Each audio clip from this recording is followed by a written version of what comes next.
ఒక్క రోజున నేను 35,000 లాస్ అయినా. అది కూడా ఈ బర్రెల వల్ల.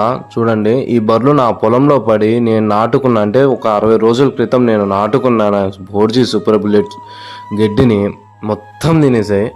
చూడండి, ఇక్కడ మీకు వీడియోలో కనిపిస్తుంది. మొత్తం ఆ నీటిలో పడుకొని తొక్కేసి ఒక్క పీస్ కూడా లేకుండా తినేసినాయి అవి.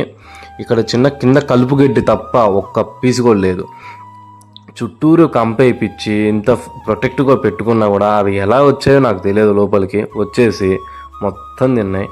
సో ఇప్పుడు ఒక డైరీ ఫామ్ రన్ చేసి నేను ఒక 60 డేస్ బ్యాక్ నాటుకున్నది పోయింది. ఇప్పుడు మళ్ళీ కొత్తగా స్టార్ట్ చేయాలంటే ఎంత అమౌంట్ ఇన్వెస్ట్మెంట్ చేయాలి?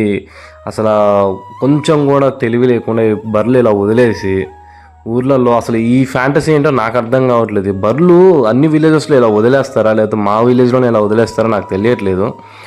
ఇలా వదిలేయడం ఎంతవరకు కరెక్ట్? ఒకరు పొలంలోకి వెళ్ళి మొత్తం కొలాప్స్. ఒక్క రోజులో నేను చేసిందంతా ఈరోజు పోయింది. సో చూడండి, మీకు ఆల్మోస్ట్ ఒక 20 యానిమల్స్ ఒకటేసారి పడితే ఉంటుందా ఇంకా?